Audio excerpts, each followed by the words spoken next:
Radio communications started just over 100 years ago when a group of scientists, the foremost of whom was Marconi, discovered it was possible to send signals without wires. Development in those early times was often by amateur enthusiasts. Since then, a lot of what we are familiar with today has its roots in radio. Amateur radio is a hobby enjoyed by 6 million people worldwide. This is my QSL card. People send them to each other once they've contacted each other on the radio. There are nearly 60,000 radio hands and over 700 clubs in the UK alone. Oh, I come every Friday, yes.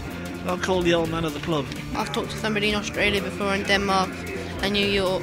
It is a vibrant and interesting pastime that spans all age groups, nationalities and languages, and can lead to exciting and adventurous careers, even in space. What do you do in your spare time? Over! Look out the window and take photographs of the Earth. Over the next few minutes you will see and hear what amateur radio has to offer. Amateur radio is a worldwide passion, shared by hundreds of different cultures and spanning all age groups. Some remote and exotic locations have hardly ever been contacted by radio. This is where D-Expeditions come in. Teams of pioneering amateurs set up temporary radio stations in new and different places. We've been to Ghana, Togo, Benin, Ivory Coast and now Burkina Faso. A large part of the pleasure we derive from these trips is visiting these fascinating countries, meeting lots of fascinating people. Even the UK's rugged coastline offers some challenging opportunities. We have enough experience of offshore expeditions to feel that this was going to be a very pleasant day out. OK then, as long as you've got that OK. Director via the Bureau. Amateurs around the world queue up to contact these rare and distant stations, which are the focus of contests and competitions, sometimes under very difficult conditions. I worked 131 stations the first night and it was absolutely great. My ears are still ringing though, and let's hope the static's kinder to us later on.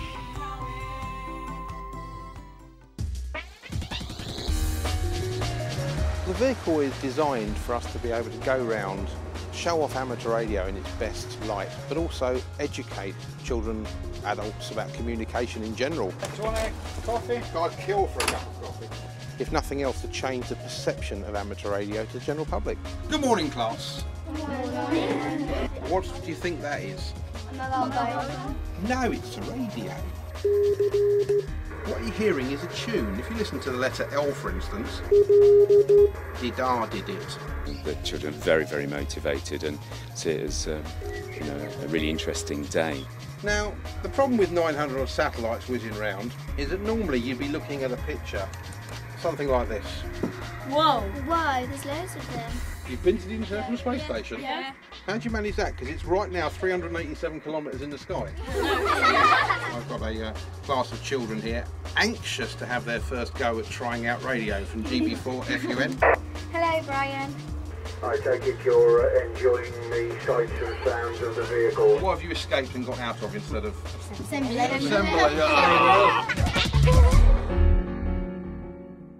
It is not well known that the International Space Station carries equipment that works on the amateur radio frequencies.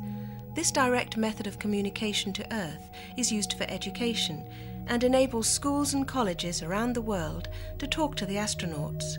In August 2003, the first primary school in the UK to make contact with the station was at Neston in Wiltshire.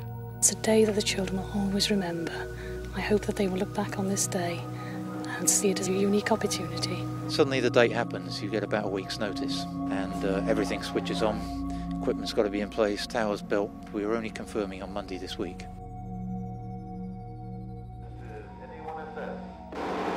NA1SS G4JQX, yeah, traffic signal from you, Ed. Are you ready to take the first question? Sure am, I forgot you loud and clear too. Thanks very much. My name is Rebecca. What do you do in the spacecraft? Over. Hello, Rebecca. Well, we have a lot of things to do up here. Life is actually quite busy. My name is Alex. How do you get your electricity? Over. Well, Alex, we obviously can't plug ourselves into the power station like you can on the ground. So what we do is we have big solar panels outside the space station. My name is Lucy. How can you tell when it's night or day? Over. The easiest thing is to just look down on the ground, because if you can see the ground very well, then you're on the daylight side of the Earth. Okay, fantastic.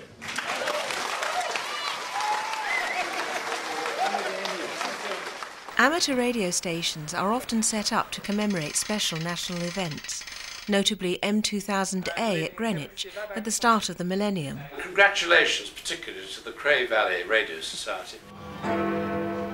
This is Mike 2000 Alpha, it's Brown Riggs here, wishing all of you in New Zealand, ZL6A, a very, very happy millennium.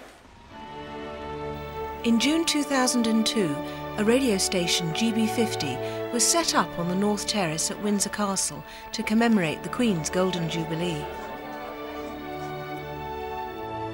Patron of the Radio Society of Great Britain, the Duke of Edinburgh came to visit the station's activities.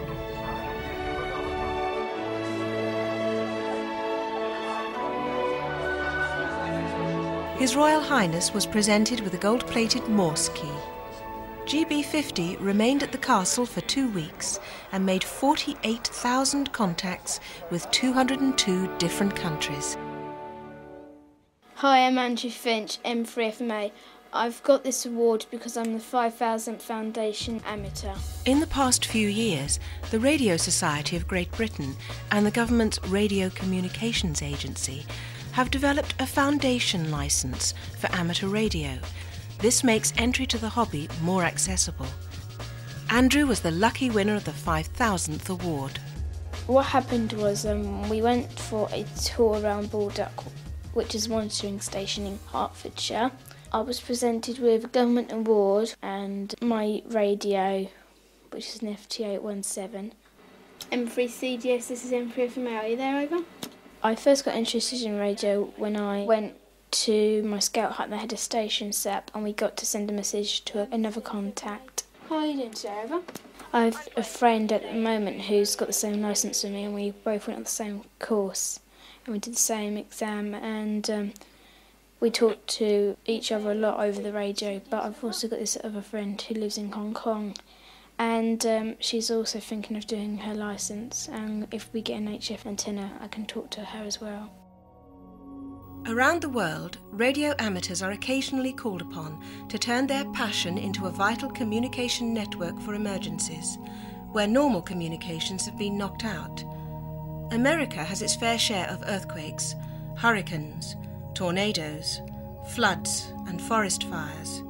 The wind shifted back to the west and or northwest, and it's moving the fire back in this direction. The fire is just right over this ridge here behind me. Amateurs belonging to emergency network groups were called out on September the 11th when America came under attack. Mobile phones and telephone lines were jammed and virtually useless. Dozens of radio amateurs helped the police and fire departments maintain communication in New York, Pennsylvania, and Washington, D.C. In Britain, we may not get the extremes of weather to cause so many disasters, but nevertheless, emergency networks like RayNet exist to provide local and sometimes national events like the London Marathon, with excellent voluntary communications for the ambulance services and disabled wheelchair competitors. RayNet have groups across the country to provide volunteer expert communications to those that need it. Overseas, there are countries that do not have a communications infrastructure through war or natural disaster. Amateur radio volunteers are among the first to assist international aid agencies in setting up reliable communication networks and, in some cases, national radio stations.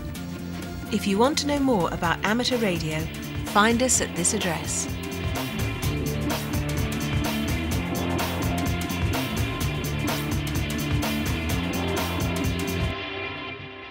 These are people who in any other realm would be called professionals. They're the people who know how to put the pieces together, know how to build the networks, know how to get information from one place to another when every other system has failed. I don't think that's amateur.